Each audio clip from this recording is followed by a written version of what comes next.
Hello and welcome to Value Chain TV News Update. I'm Anastasia Adeze with the news.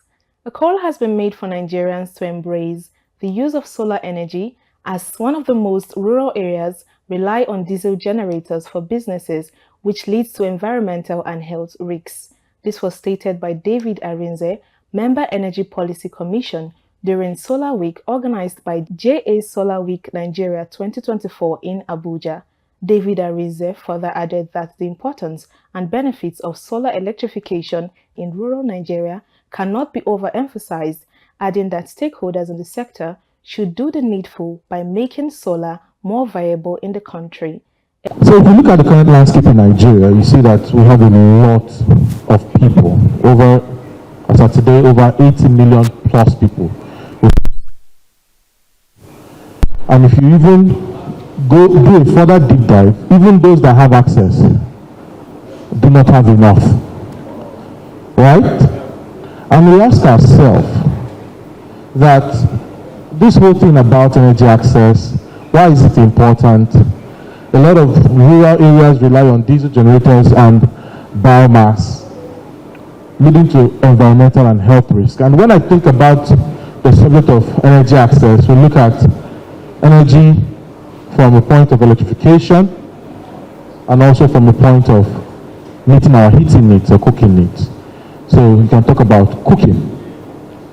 And if you look at the global gap, when it comes to cooking, you see that we even have much more people who rely, even as at today, on firewood to meet their cooking needs. Earlier in his remarks, Mustafa Abdullahi, Director General Energy Commission of Nigeria, represented by Sulu Ibrahim, Director, Renewable Energy Department, said it is imperative to empower Nigerians' future for scaling utility solar and energy storage, adding that it involves a public-private partnership between government, private sector, and the NGOs. Solar energy is becoming a very significant part of the energy mix of Nigeria. So it is important that from time to time the stakeholders from both the public and the private sectors, they come together to discuss the new things in the industry, the challenges they are facing. And as I've said initially, it's important to know the new development in the sector so that we can adopt what is the latest technology in our energy mix. Solar energy is one of the options available. So for the government, I think the government needs to come up with a very robust financial scheme so that middle class citizens can have soft loan access to solar energy in their homes. Others who spoke at the event had this to say. So we can see about the P-type, the temperature coefficient is minus 0.35% per degree Celsius. Okay, what's this mean? It means that if the temperature is increased by 1 degree, the module will lose minus 0.35% of its power. Okay, but if we compare it with the N-type, it's only 0.29%, which is better behavior regarding the P-type technology. So with increasing with 1 degree, we are losing only 0.29% from the power. Astronergy is an OEM of PV. PV means photovoltaic. That's what you know as solar panels. So my company manufactures PV and we sell around the world. We have major sales hubs and distributors here in Nigeria and other Western African countries. Last year we exported in terms of PV. We are a tier 1 PV company, and last year we exported over 1 gigawatts of PV around the world. In Nigeria, we are new in Nigeria. We're about 2 years in Nigeria, and in Nigeria we did over 50 megawatts. This year, so far this year, we've gone over 50 megawatts of PV. Well, this is a solar gathering where we've gathered people that have insights about solar to educate us more on why solar is important in this Nigeria, in this community. Taking for instance now the prices of fuel and diesel, they are so on the high side. There's nothing compared to that price, and so many people cannot live without prices. So now we've come to educate Nigerians why they have to have a solar panel in their house, why we have to do with solar and leave this petrol and diesel wahala. Let's come to solar. Solar, it is a natural source. You don't need to struggle or go far before you get it. So that's why we've gathered here today, this afternoon. The National Bureau of Statistics, NBS, has revealed that Borno State has received about 860,334 naira from the Ecological Fund in Nigeria between January and June 2024, according to the Federation Account Allocations Committee's data. At least 414,000 people have been displaced and over 30,000 people killed by the devastating flood in Maiduguri, the Borno State capital. Value Chain TV spoke to some Nigerians on the menace of the flood. They report. I think the state government should actually make more like I think the funds provided for them should be distributed mainly. First of all, they should ask the masses what they need, because they feel they understand better of what is happening. So they should be asked what they want, and then otherwise I think they should get foodstuffs for them first, importantly, and then provide jobs for them. With what happened in Maiduguri, I feel like they should also provide more standard housing for those in Maiduguri, because actually, and those in Maiduguri, when releasing dams, I think they should actually go on more information and understand how it is before releasing it. I think the funds that were given for this project should be disseminated properly, like they should be used for what they were supposed to be used for,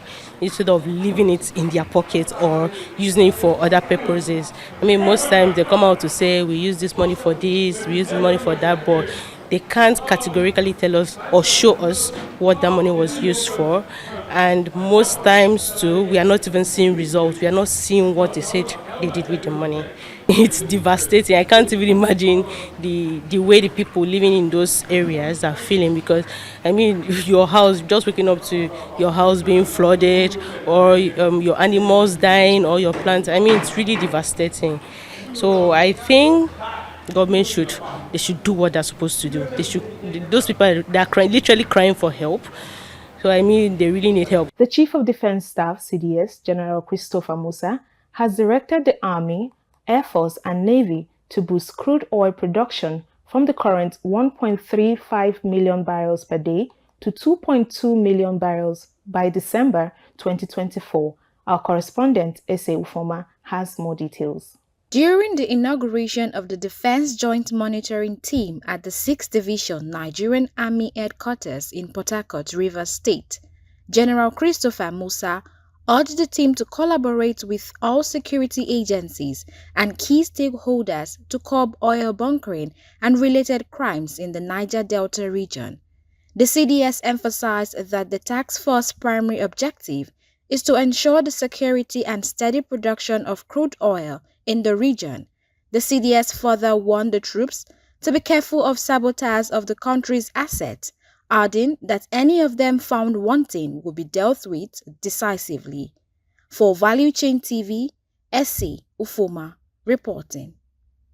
The value of Nigeria's import of petroleum motor spirit, PMS, popularly known as petrol, in the second quarter of 2024 rose to 3.22 trillion naira, the highest on record in the nation's history.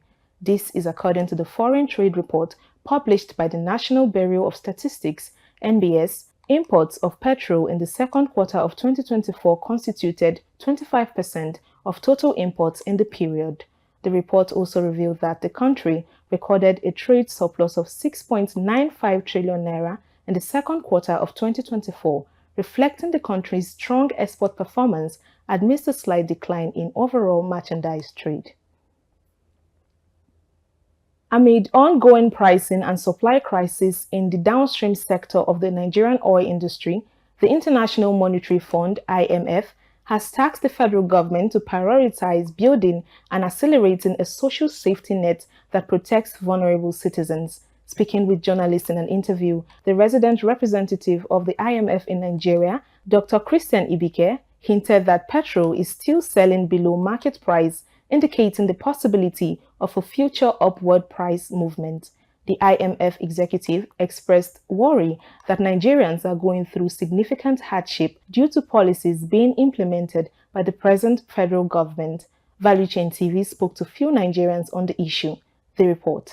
I think it's a bit contradicting because it's the same IMF and World Bank that has been pushing for the increase in fuel price by removing the subsidy. So I think it's a bit shocking hearing that they are saying this because the subsidy is no more there according to the FG, which is the federal government. I think what matters is for us to look at how all this started, right?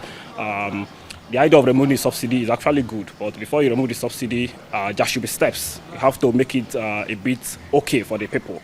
And again, personally, I don't think you should just go straight and remove the subsidy. I think even if you want to take it, I think take it slowly, just like we have seen the opposition parties, P2B and Atiku, they have always campaigned that it should be removed, but there should be either you do it like 25%, 50%, the people must not suffer this much. We've seen the economy has crumbled. So I think it's a bit shocking, and I don't think, or maybe I would say, I don't see how the presidency can be able to reverse it right now. I think the deed has happened.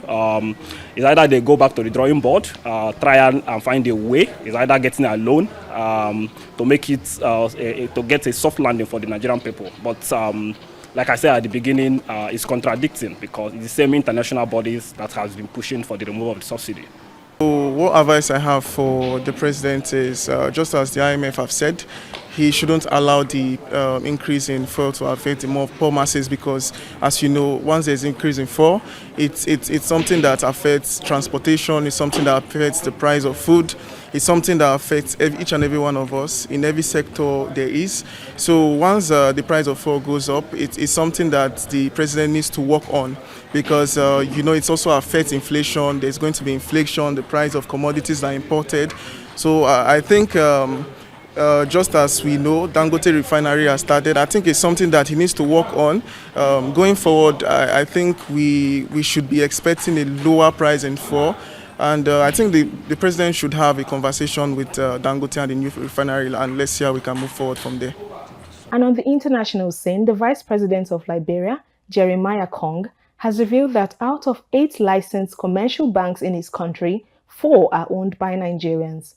This was disclosed in his remarks at the opening ceremony of the 17th Annual Banking and Finance Conference in Abuja, organized by the Chartered Institute of Bankers of Nigeria. According to him, Nigerian banks have contributed immensely to the growth of Liberia's banking sector and the economy.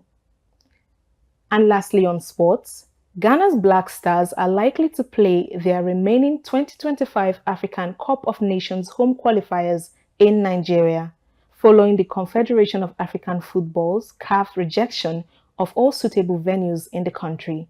CAF rejected the Baba Yara Stadium in Kumasi after inspections revealed poor drainage, uneven playing surfaces, and insufficient grass cover. Other options, including Cape Coast and Accra Sports Stadiums, also failed to meet CAF standards, leaving Ghana without an approved venue for the crucial qualifiers. As a result, CAF has directed Ghana to secure an alternative venue outside the country for their match day 3 and 4 ties in October. The Godswill Akpabio's International Stadium in Uyo, Nigeria, has emerged as the most likely option due to its proximity and 30,000 capacity. And that's it on the Value Chain TV News Update. I'm Anastasia Adeze. Many thanks for watching.